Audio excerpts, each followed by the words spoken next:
Yeah, we will be recording this. We're letting people in right now, so I am just blown away. We had 300 and 23 people registered for today. This is incredible. Hey, if you feel like it, turn on your video. Even if you look like you just got released from prison, which is what I usually look like 10 minutes before this, I was like, you know what, I'm gonna brush my hair. I'm gonna brush my hair for these people. But feel free to turn on your video. We're here and we're excited that you're here. You're joining the National Women's Affordable Housing Network, and this is the Network Initiative. So just so we can clear that up a little bit, Network is National Equity Together Takes Work. And so we are so excited. We are on, I think, number 7 of 8 courses that we've been doing for, I think, almost 2 years, Sarah. And we have stuff recorded. If you're just joining us for the first time, which I'm sure a lot of you are brand new, please visit. We can even put a link, I think, Andrea, if you could help us out with that, to our website where you can find those videos on the past courses. And of course, I think we're going to be probably hitting on some of that stuff again as more people join the network and more people join WAN and our various states. I know Ashley couldn't be with us today, but I'll go ahead and introduce myself. I'm Millie Hurt. I'm our National Vice President. And we also have Angie Truitt on here. She's on our national board. We have several of our program directors, probably board members, state chapters. If you're in the chat, go ahead and just drop us a line, drop some love, tell us where you're from, tell us if you're on a national or on a state chapter. We just love that. We will be offering CPE credits, which is a fantastic way to actually hang out with us and get some credit, and hopefully we won't put you to sleep. So I don't know, Farah, do you want to take that over, because it is the Tidwell group that is sponsoring this for us, and we just couldn't be more excited and grateful for their role. So you want to give a little quick tutorial, and then I'll give it over to Sarah here in just a minute. Hey everybody, I'm Farah. Thank you so much for having me. I'm with the Tidwell group, and I'm joining live from a yoga studio right now. So we are women and we work hard wherever we are. And so I am representing Tidwell group, and we are sponsoring the CPE today. So throughout the presentation, Sarah's going to take a few little pauses so that I can have you guys answer just a couple of poll questions, and there's no right or wrong answer. We just kind of want to get your opinion and know that you're following along. But at the end of the session, everything will be all logged in, and as long as you participated in your poll questions, you'll eventually get an email with your certificate for attendance and participating for all of your CPE needs to carry on your professional certifications. And with all that being said, we are very appreciative to be a part of this. Thank you, Juan. We love being part of this network initiative, and we're very excited to hear a little bit more about the Confidence Gap today. Thank you, Farah. So I get the pleasure of introducing Sarah Driver of Driver Consulting. She has been working with us for almost 2 years to provide these sessions, courses, all about education, not confrontation. This is the Confidence Gap, and I think it speaks volumes that we had over 300 people register, and we already have over 100 people here today already at 4 after, and we know nobody hardly ever starts a meeting quite on time, but we're going to get rolling.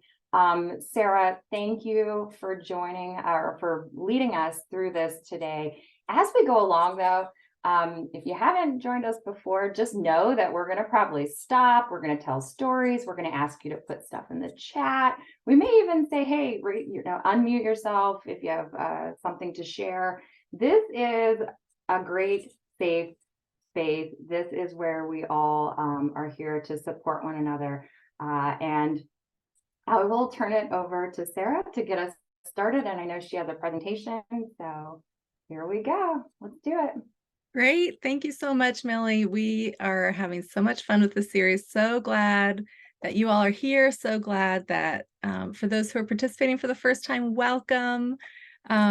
We have so much to dive into today, talking about the confidence gap. There is always a lot to cover here, so I'm going to dive right in. I wanted to start by introducing myself first. My name is Sarah Driver. I run a consulting company called Driver Consulting, and it's focused on assessments and kind of that deeper work for gender equality. We go beyond kind of the trainings and workshops to say, let's look at your culture, your company's policies. Let's benchmark those against best practice. I love doing that work. So if that's something that your company would be interested in learning more about, let me know. I've also been having fun on LinkedIn lately, posting some more kind of ideas about this and topics and for discussion. So I'd love to have you join me over there, Sarah P. Driver. But yeah, let's dive in. Gender-based confidence gap. We're going to start off with our first CPE poll question, which is, do you know already about the confidence gap that exists between men and women? So if you go to the link here or use the QR code, there's also a link that Farah put in the chat. If you are getting CPE credit, this is the question you can answer first.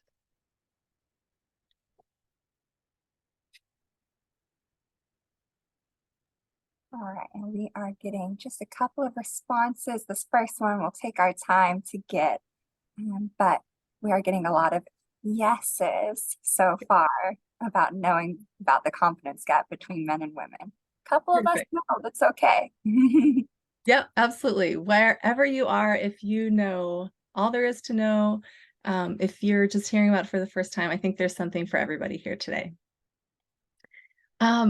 So the confidence gap in a nutshell is just this, that relative to their abilities, men tend to be overconfident and women tend to be underconfident.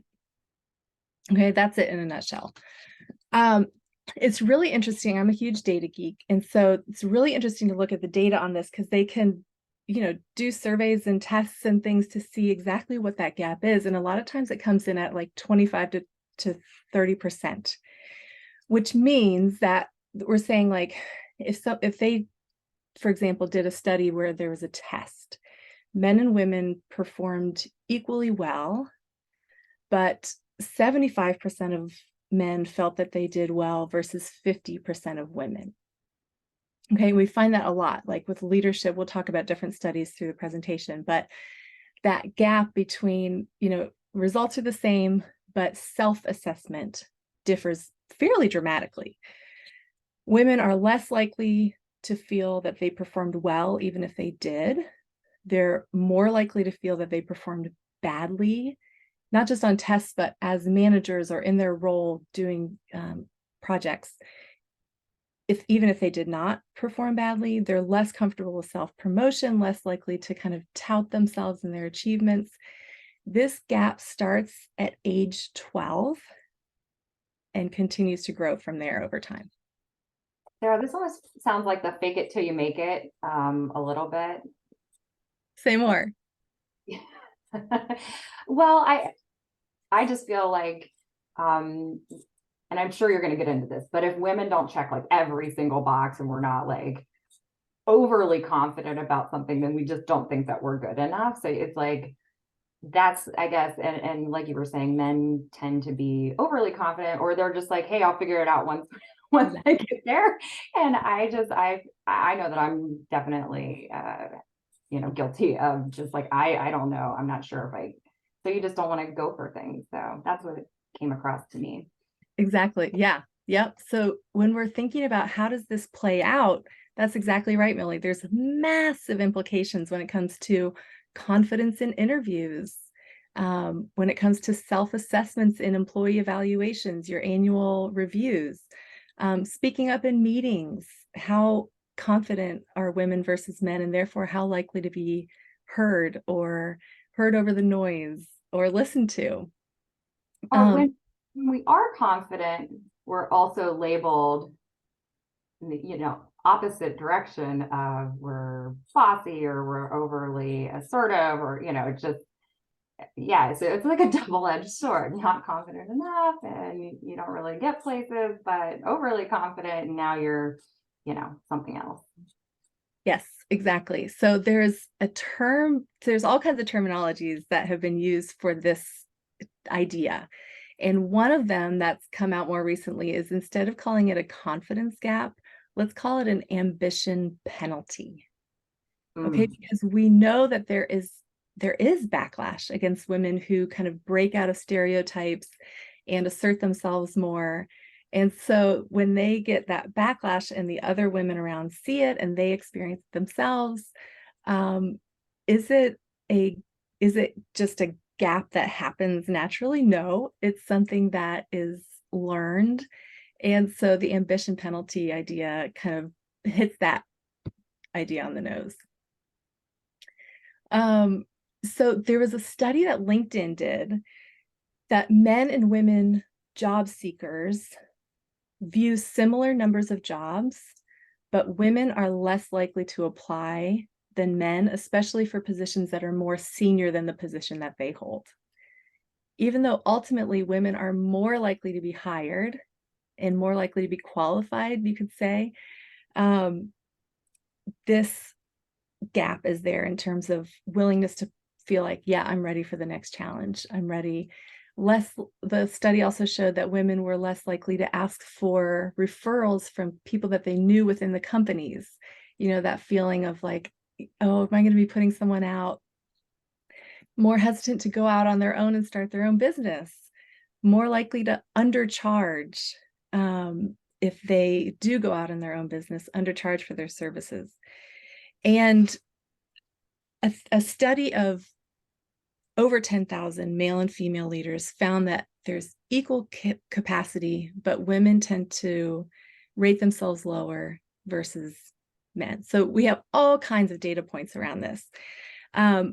So it impacts, of course, hiring, promotions, evaluations, pay, bonuses, retention, engagement. If women don't feel that they're being listened to and valued at the same level, it's easier to check out. And then, we have women who will opt out of, as we talked about with the LinkedIn, kind of self-select out of opportunities. And as we talk about every single session, this is not just about women getting ahead. We as companies need women advancing into these leadership positions because there's so many benefits to gain from gender balance in all our teams, and especially at those top levels. And the data proves this over and over again. We're always working to make sure that every team we have, and especially our top leadership teams, our C-suites, our VPs, have at least that 30-70 balance. And so if we're not seeing that, if we're not accessing that threshold, then we're not accessing the benefits that come with gender equality. So we want our companies to be growing and thriving and performing well, and this is a big component of that. So one of the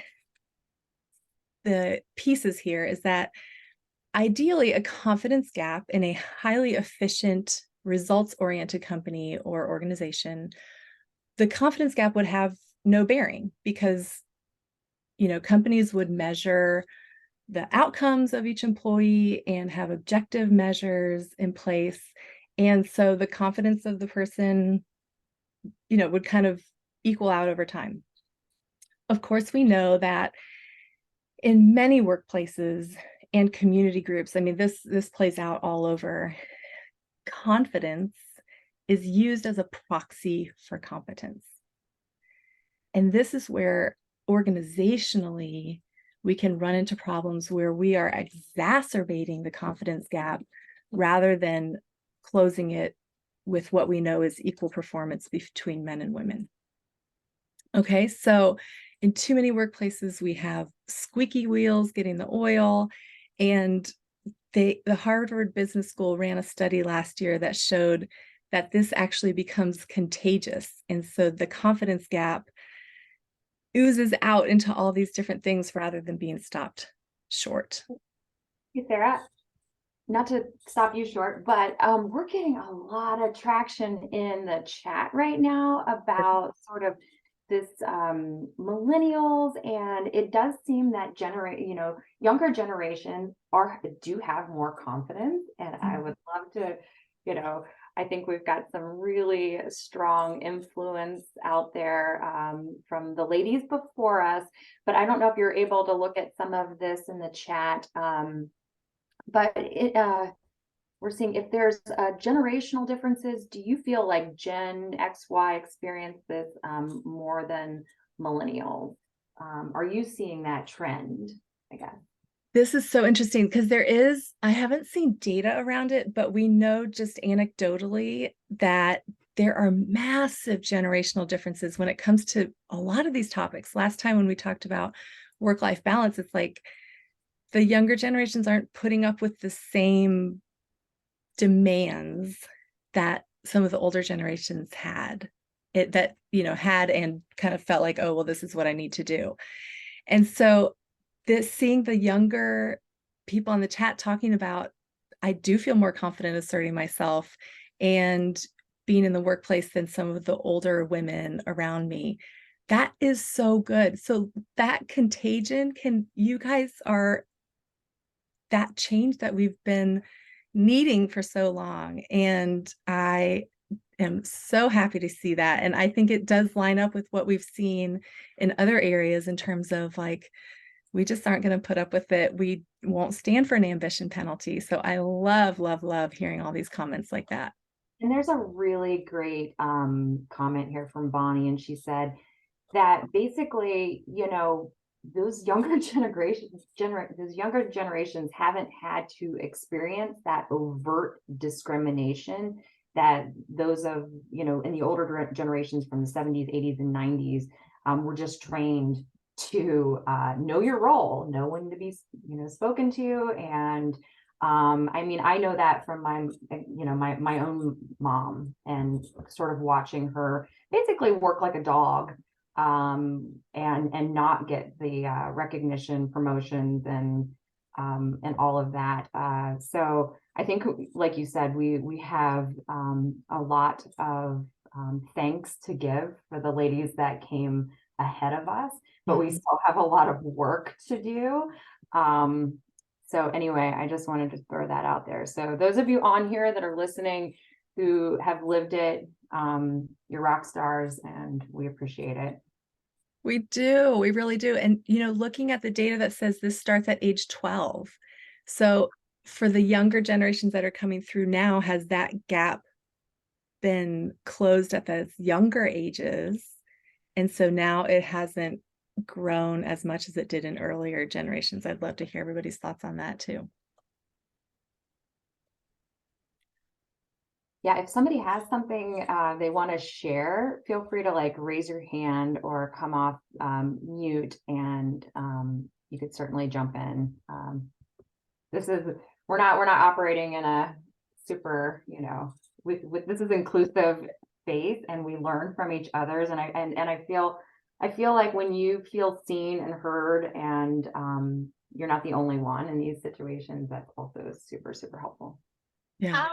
Millie, I'll jump in here. I'm just kind of following the chat a little bit, and thank goodness these younger generations have the ability and the confidence to step up, because I think I wrote it in the chat. In the first job that I had, basically, I worked in hospitality. The men at the executive level were allowed to wear golf shirts and khakis. The women were required to wear skirts, dresses, and pantyhose.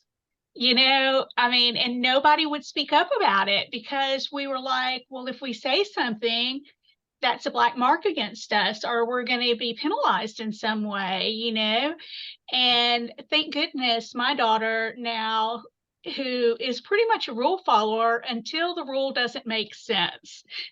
So she's like, I'm not doing that. that's doesn't make any sense. There's no reason for it.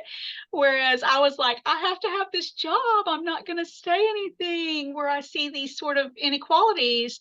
And with regards to confidence, not equating competence, if I had a dime for every person, male, my apologies to any who may be on the call, who came into this office full of confidence but didn't know what they didn't know, Yeah. I'd be a millionaire, y'all. I'd be Yeah. a millionaire. Yeah. Yes. I think we Yeah. all would. Yep. 100%. And I love how that generational, we talk about kind of there are real detriments to social media, but was it, oh, I lost the comment, but someone mentioned, oh, here it is. Felicia said, I think social media has a lot to do with it, building confidence in women as truth is exposed, right? So we can kind of group up, even if we're in a, minority team at work, or, however that may be, a male dominated company or industry, we can see and link up with other people online that do not live in our zip code and see, okay, these are common experiences. It gives us a little bit of backbone when we go into those situations, because we can identify what we're dealing with and not be caught off guard by it. That's a huge, huge piece of it. And that's network. Oh my gosh, you just hit the nail. Thank you. That is so perfect. Yes. Yes, it absolutely is. And gentlemen, you found your tribe. Right. That's right. And Cindy, you kind of alluded to this, but I wanted to mention too that this goes for not just women, but underrepresented groups overall.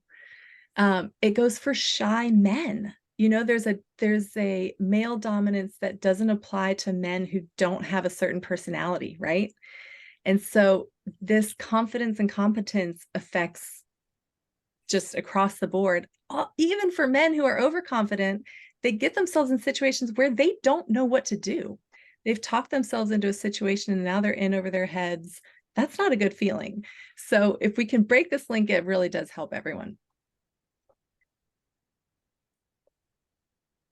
Okay, let's throw in another CPE poll question. In your current workplace, what is valued more, confidence or competence? And I wanted to leave it as an either or, so that you're kind of forced to think like, okay, what really is it? Like, obviously it's not going to be all of one and none of the other, but when it comes down to it, what do you guys think? And what do you see in your, love to see? Super interesting. Getting a nice blend of a little more than, barely more than half are saying competence. Okay. Yeah, it's staying pretty even, but slightly more competence over confidence. Okay. Well, that's good, but that's also terrible. Like almost 50%, where confidence is valued more than the actual results of the work and the talents that people are bringing to the table. That's huge. That's huge. Dropping. It's down to 38%. Okay. So, yeah. Exactly. So, okay, let's dive into what we can do about this. Like we just said, knowing about it can help us counterbalance it because we can identify it immediately. We're with a group of people who here are cheering us on. We're sharing ideas. We've got this chat going. It's phenomenal. That makes a difference when we go into situations and we see, okay, I'm not really feeling like I'm ready for it. Just the fact of someone saying, you don't need to know everything about a situation to be confident that you can learn enough to manage it well. You don't have to have another degree. Maybe you do for this, just being able to have all those conversations. One thing that I want to suggest that we can do to not count ourselves out is writing it down. Okay, whatever, like if you're interviewing or managing a man and they say they are able to do something, just ask for the evidence and write it down. What is the evidence that they have that they can provide that they've done this? And vice versa for women. If women say, I can't do that, ask the question, why? Gather evidence. This is an evidence process. Why do you think that you cannot do that? Well, it's because of this thing that someone said to me when I was in high school. I mean, for a lot of us, it comes back to one person who said one thing 10 years ago that made us feel like I'll never be a good leader. I'm not a good communicator. I'm not good in high pressure situations, right? So kind of identifying, okay, where's that thought coming from? For myself, when I have been in leadership positions before, sometimes it is like, I feel like I am failing. And then when it comes to getting the 360 impact, the 360 feedback, everyone's feeling like it's going great. I'm like, oh my word, I wish I had this 3 months ago, so I wasn't like fretting this whole time that things are going terrible. So once we get that evidence, why do I feel this way? Why do I think I can't do it? Why does she feel that she can't do it? That process of writing down is very helpful. It's so simple, right? It's just like write down on a piece of paper why you feel like you can't do this. But it works. What other things would you guys recommend? Recovering from Hey, failure. Sarah. Yes. Oh, sorry. I didn't mean to cut off the chat. We talk a lot in WAN about allyship, being an ally to other people who might be coming up beneath us, but also, really lean on the allies in your organization. And we are lucky enough to work with a lot of great ones here at WAN. And there are a lot of men in our industry who want to see women be able to shine. And so don't be afraid to, seek out a mentor that may be a man, and don't just assume that, hey, only my ladies are going to help me out, because that's not true. And when you look at the demographic, right, of most of our organizations, it's going to be more male heavy, most cases, or at least many skill sets are. And so you will definitely have the opportunity to engage in different ways or understand different perspectives when you're opening up the conversation to people that maybe you think, oh, that person won't help me. I need to seek out a female mentor. You don't necessarily need to in all cases. So That is gold, Angie. That is gold. And there are studies that show that a male mentor is actually more helpful in helping a woman advance. That is gold. That is really gold. And that mentorship process, feeling like, oh, I'm having this problem. Yes, everyone has that problem. That normalizing of the challenges that we're encountering. Huge, huge, huge. Thank you so much for saying that. And then, talking about allies, like we can be that for each other, hyping each other up. If you're a manager and you feel like this person's either got the world on the string and there's nothing that they would feel insecure about, there are things that they feel insecure about. Whenever you think something good about someone, tell them. Yeah. Whether you are a colleague, whether you are a manager, highlight for people, wow, you are so good at that. Simple comments like that can make such a big difference.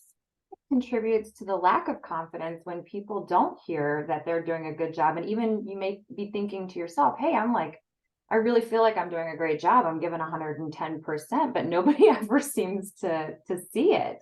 And then you start to really question whether or not, am I doing a good job? Or why does nobody notice? Does nobody care? Do they just hate me? Like, yes. These are personal feelings, I guess I've had over time where I'm just like, yeah. Anyway, so thank you again. 100%. Yeah.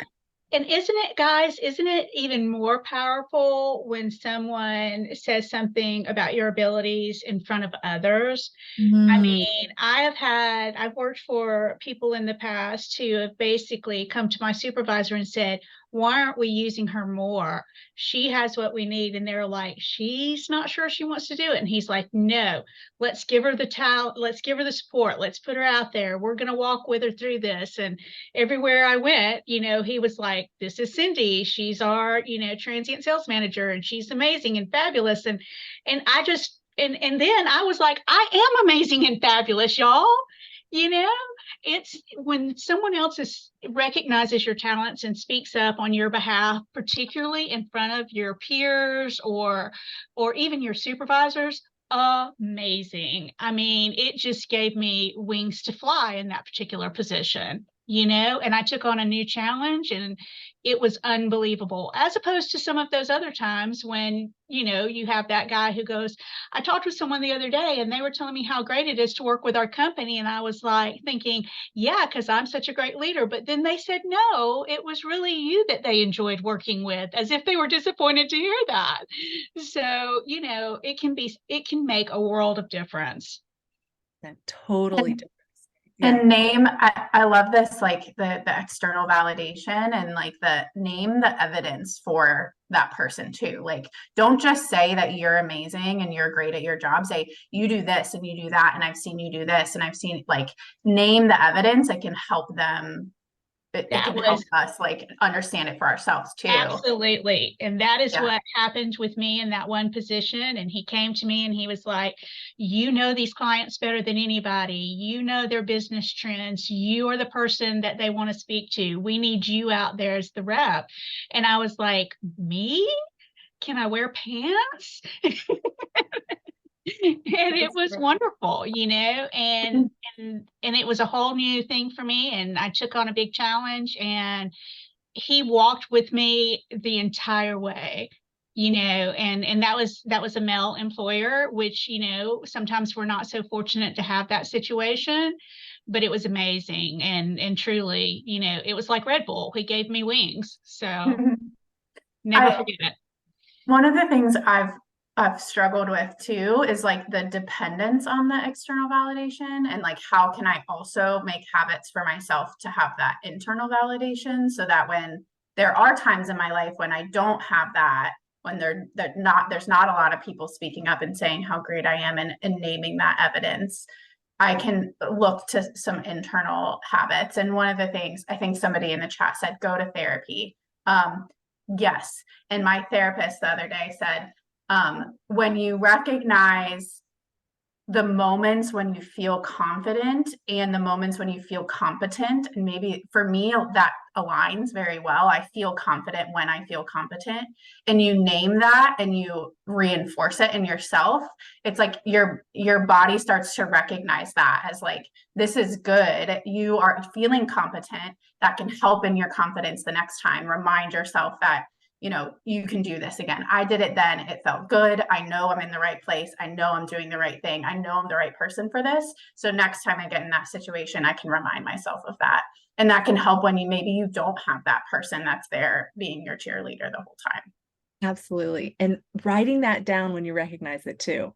Write it down so that you can come back to it. Huge, huge. And then you can look at that list and say, wow, I'm doing significant things here, whether they're being recognized or not. These are things I'm proud of about my work, and I'm proud of how I'm growing as a professional.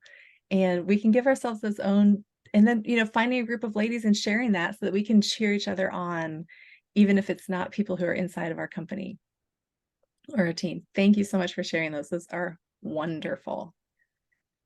Okay, I want to dive into kind of the systemic view of these things. Okay, so ultimately, as we've been talking about, this isn't a problem to solve, like that women are the problem.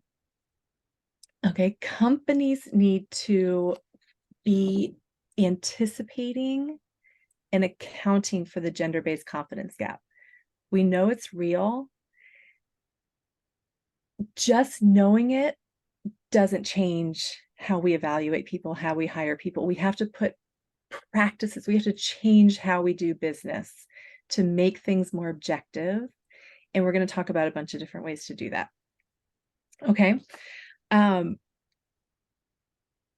Yeah. How do we make our HR systems, our management practices, how do we design them in a way that they're accounting for, not just recognizing? Okay. So the difference there is that again, a Harvard Business School study that looked at, like, okay, if people know there's a confidence gap, will they be able to make the internal mental calculation shift? Like, we are not, as humans, able to do that. We have to change how we do our business procedures. Okay. We will dive into this a lot more next session, maximizing objectivity. But I want to get the ball rolling and focus in on those things that are specifically related to the confidence gap. Okay. Before we dive in, let's do our next CPE poll question, which is, have you ever worked for a company that proactively addressed the gender-based confidence gap?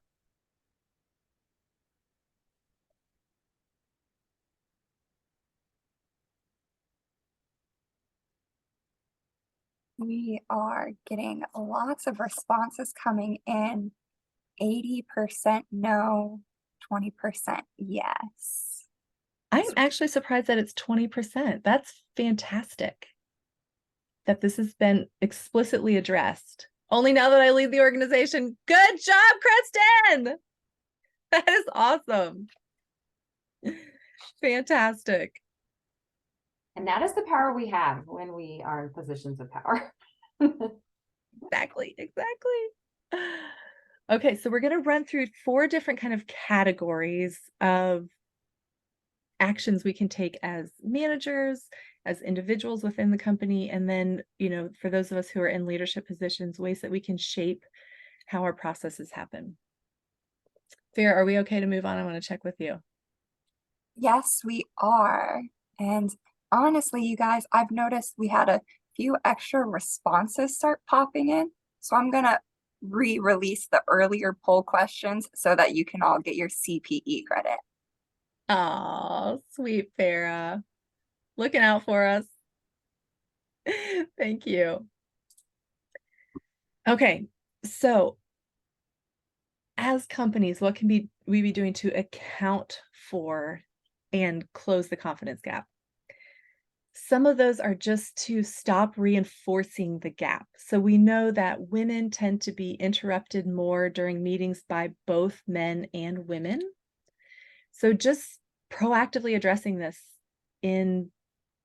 as managers, as just colleagues, like, we know that the data shows this. And so what are our practices going to be around interruptions during meetings?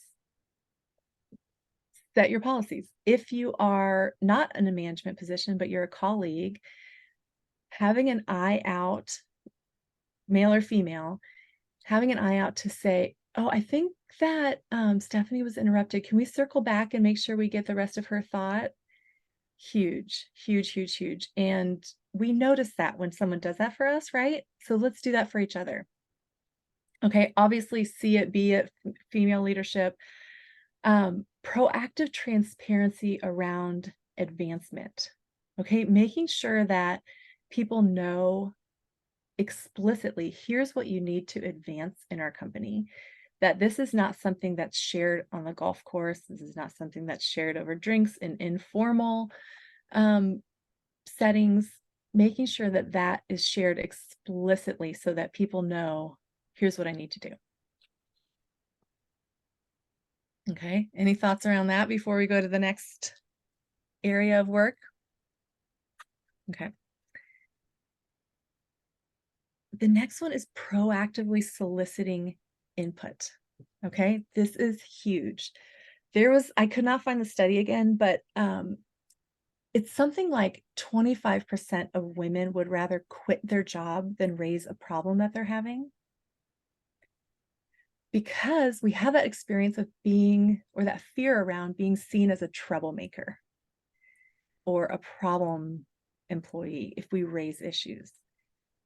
I do this with all the clients I work with. How comfortable are you raising? It's huge gaps between men and women. Men see it as just like, well, yeah, of course I would raise a problem I'm having because I need a solution and that's going to help me do my job better. So what can we be doing as companies? Proactively soliciting input, proactively saying, you will not be seen as a troublemaker. We want to address problems when they're small. We want you to have a great work environment so that you can do the best possible work for our clients, for your team, whatever that is. Okay, so inviting input, saying, please come to me with issues, makes a huge difference in this.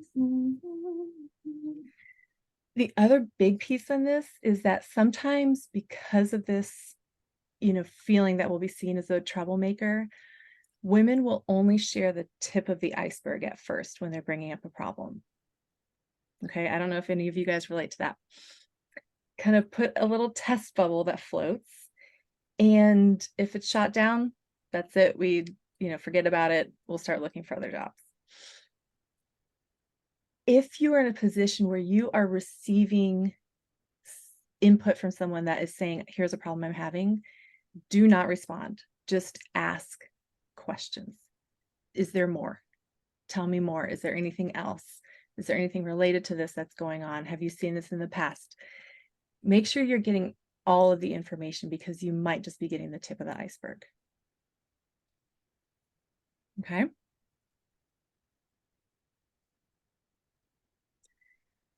So this self-selection, self-unselection, very technical term, combating women opting out of opportunities.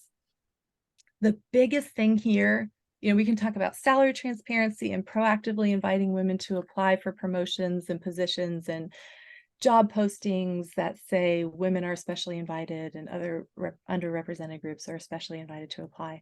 All of that is great. The basic thing is, do not assume that because women are not putting themselves forward for a position or a promotion or a challenge assignment or project, do not assume that's because they're not interested in that position or assignment. Google tracks all their data around hiring and promotion. Back in 2010, they noticed there were more male software engineers being promoted than female software engineers. And so they started to dig into that. Why is that happening? What's going on here? And they realized it was linked to a gap in self-nomination rates. So you could nominate yourself to be promoted, and women just were not doing it as often as men.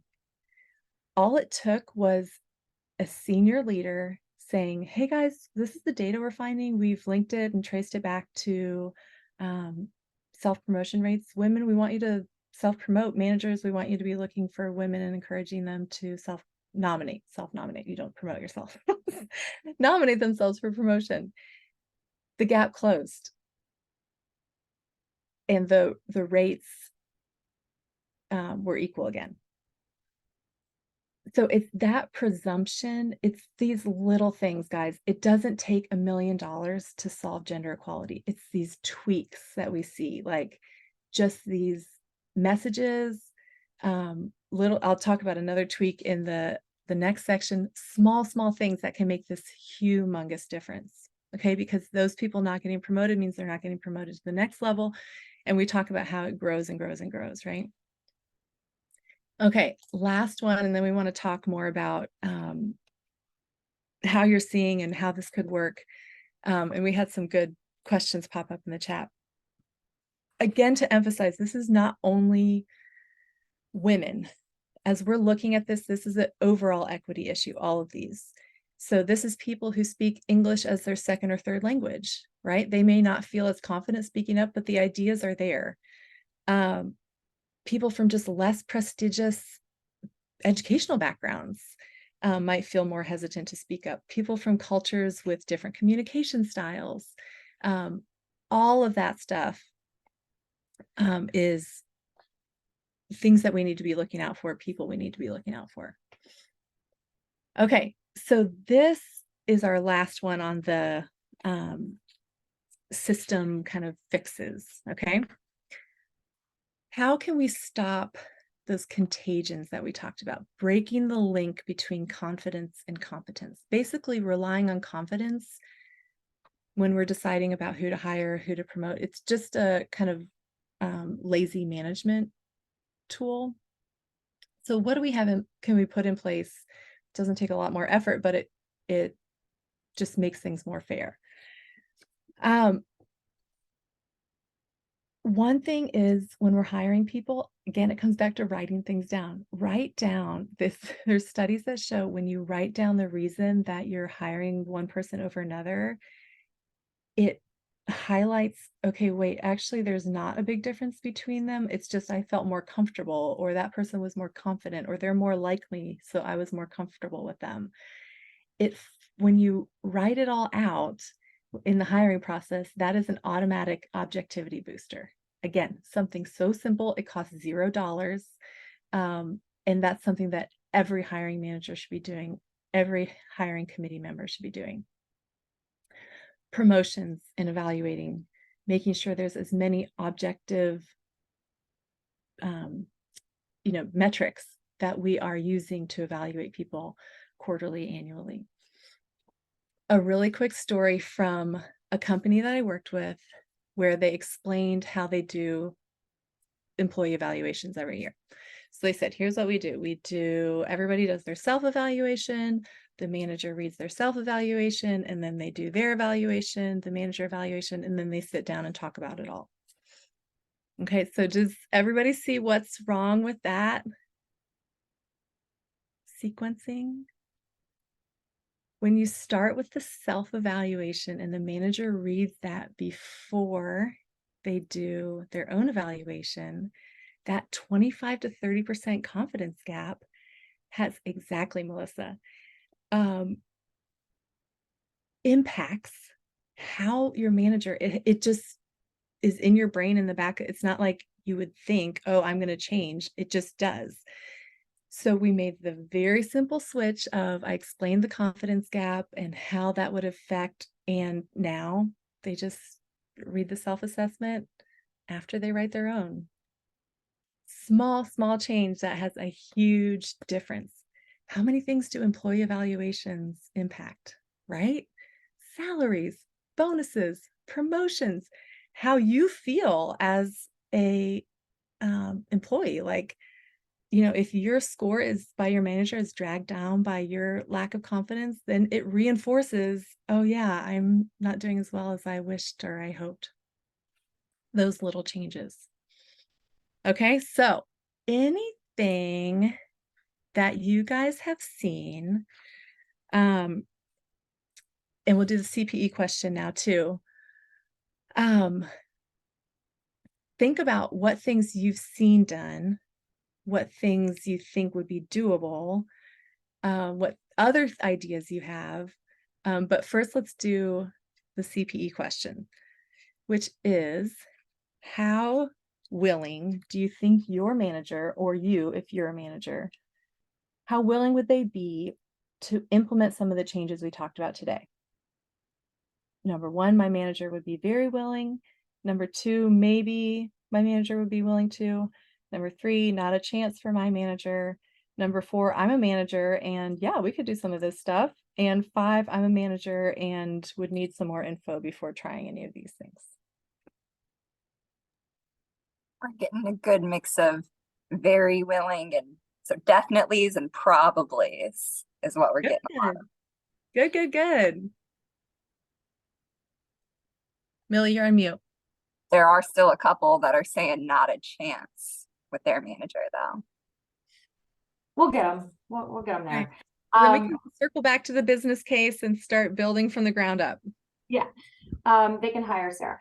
So just a question here in the chat. Hannah reached out and said, in my office, there are only people who are getting raises or promotions are the ones that are complaining about how unhappy they are. She loves her job and she thinks that that she could outperform, but she's just getting frustrated. So any suggestions? And I'll also add that I've watched the way people got promotions is they essentially like threaten to leave and come back, and then all of a sudden, it's like, so can you un platero con $1 millón en inversión. have somebody mute? Thank you. Yeah, this is huge. So this is an example of lazy management. Yeah, they're mad. The way I can help them feel better is give them a raise or a promotion. Like,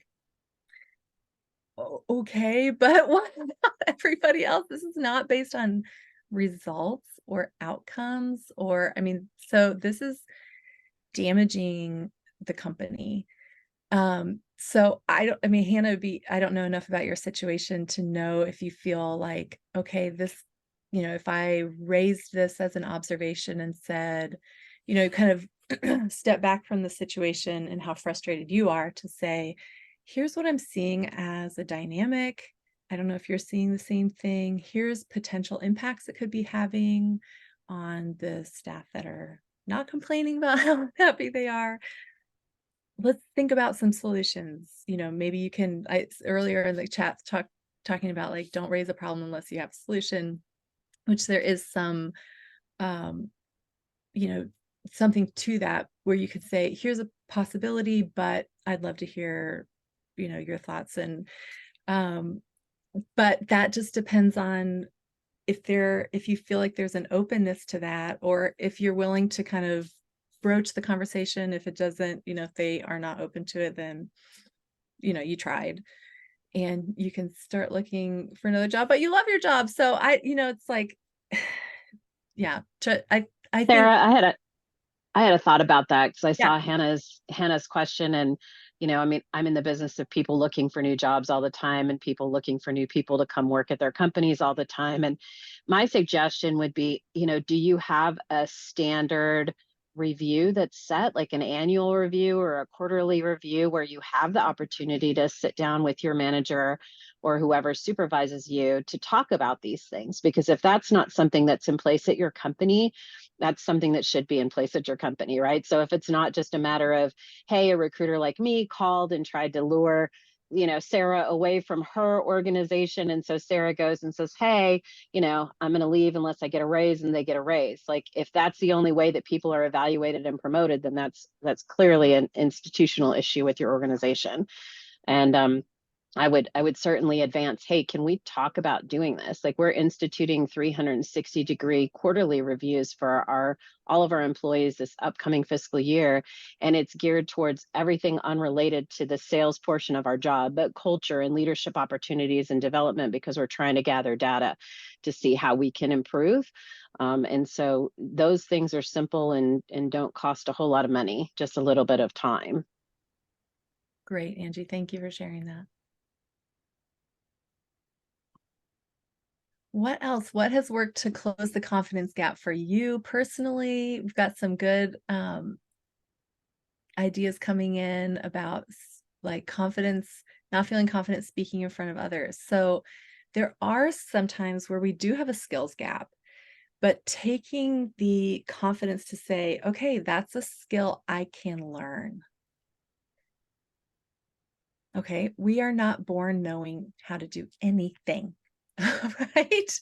So it's just a matter. I'm taking a class right now on it. I'm loving it because I realized, okay, I can muddle along on my own, or I can just go get an expert to teach me how to do this thing. It's not rocket science. I can learn. It has been so much fun. And so sometimes, you know, as we get into the workplace, we don't have those inputs like we did maybe in college. And that can be a great way. There's all kinds of classes out there. It doesn't have to be through a university. Sometimes it's just, you know, Joe Schmo, who's a great speaker and gives confident speaking and communication courses that you can take. And those can be phenomenally helpful. Laura, can I jump in? Please. So this is actually probably one of my biggest confidence things myself, is speaking in front of people. And now, after several years of doing these sort of things with Juan and others, I've kind of just gotten to like, okay, it is what it is. And I just show up and I try to be me. You know, right now, each and every one of you have an opportunity to jump on here and say something. So, you know, get the gumption at some point to just jump in there, because we are not going to judge. This is not the space that half the time, you know, this is an opportunity, is what I'm trying to say, to talk in front of people. And you might get the butterflies in your stomach, and you might stumble over your words. I just recorded some we're having a new cohort for the upcoming chapters, and I listened to my recording and I said 1,000 times. And I told the ladies on a call yesterday, do not make it a drinking game, because you will be trashed. But if you drink water, you will be really hydrated by the time. There you go. So you know, I think part of our confidence gap is thinking we need to be perfect. And for me, I was a gymnast and I was always striving for perfection, but I was also a cheerleader. So I was always cheering other people on. So I've got the best and worst of all of it, but don't, you know, just, it's hard. It's easier to say, don't be afraid. Just do it. Maybe just do it is, you know, you're going to be afraid is, I guess, my point. You're going to be afraid and it's okay. Just do it anyways. The worst that can happen is they probably say no. They look at you like you're batshit crazy, which I usually am, and you know, you move on. But you got a little something under your belt, and the next time it's not quite as hard. And then the next time after that, and then you do it enough times, and you got this. So that's just my 2 cents. Also, like if you're in a position to you know, organize a meeting or a conference or a panel on a specific topic, and there's somebody, especially a woman in your life, who is an expert in that or who is really competent in that, like invite them to the table, even if they haven't spoken at other events or what, like speak, if it's in a meeting, speak up. I think you mentioned before, like ask them for their input, help each other practice speaking in front of a group of people, whether that's 5 people on your team or, you know, a much larger group, like 125 people on a Zoom call. So ask people specifically to help build that confidence, and ask them and say why, like, you know, hey, this is a really great question. Millie knows what she's talking about in this. And so Millie, hey, can you help us answer this question? Because I know, you know, Millie, you've worked really hard to get to this answer. And so I'd love to hear what you think. Yes, yes.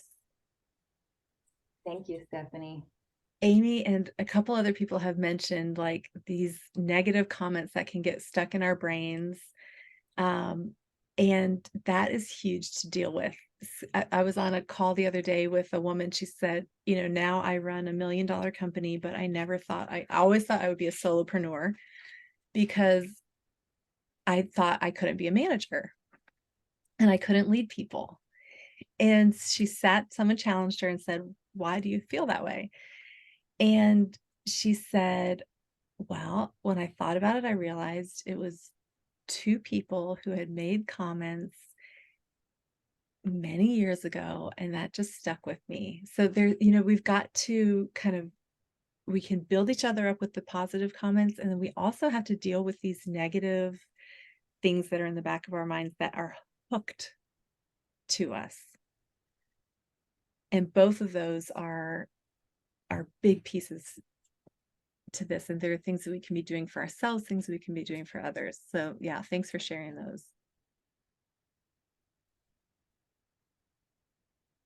Yeah, we had another comment, the confidence gap stemming from like when to speak and about what, and not wanting to kind of get off. They have a lot of questions or ideas, and you kind of just don't want to derail things.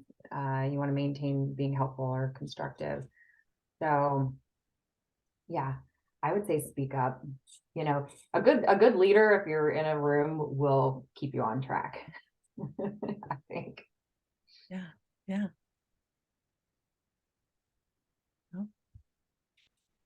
Does anybody else? I mean, I know we have 2 minutes here. Are you finished with your presentation then, Sarah? Or That's it. Yeah. Yep. Just looking forward to hearing any other stories we might have, or any other tips or things that have worked, or within your company too. I think we've talked a lot about personally, but are there things you've seen done kind of on a higher level? There was, you know, several people that said they have had systemic things that have been done in their companies. Are there little tweaks that we talked about today that you think could apply? Are there things that have already been done that you want to share about other ideas you've had or things that you've seen work in other contexts? I will say I have been lucky to have a president. He just is the kind of person that will just say, you know what, you're doing a great job. He just lets me know personally when he thinks that I've really excelled at something. So I know we've already talked about that, but it goes a long way to helping you feel validated. And I know I have a lot of self-validation too, but it is really helpful. And then we just had somebody talking about, just be supportive of other women. There's enough crowns to go around for sure. So yeah, this has been absolutely fantastic. We had, I think, over 130 folks with us for just about the entire time. We're so glad that you spent your lunch hour with us. Sarah, thank you as always for, taking us through the real world ideas. And you're always bringing the data too to back it up. So again, thank you so much for that. We're going to continue doing stuff like this. And so we are the change that we seek, right? So hopefully you take something away today, practice something, put yourself out there a little bit, or raise somebody else up. So I guess that's kind of my takeaway. But again, thank you, Sarah. Thank you, everyone. And yeah, just do Hey, it. Mill. Hey, Mill. Yeah. Real quick, we had a question in the chat. If you guys aren't following us on LinkedIn, Women's Affordable Housing Network, that's where we post all of our events. If you've joined WAN, I mean, obviously you guys found out about us and are here today, but yeah, if you haven't joined WAN yet, please do that because we do send out e-blasts as well.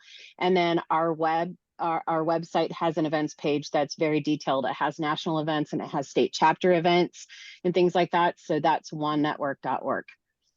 So I put that in the chat. Of the Year award nominations are out there, and I know you put them in the chat. So do that. What better way to recognize and build somebody up for doing incredible work? So you guys have a wonderful day, and we will see you next month for our final session. So stay tuned for information on that, and have a good weekend. Thanks, Bob. Thank you. Bye, everybody. Bye.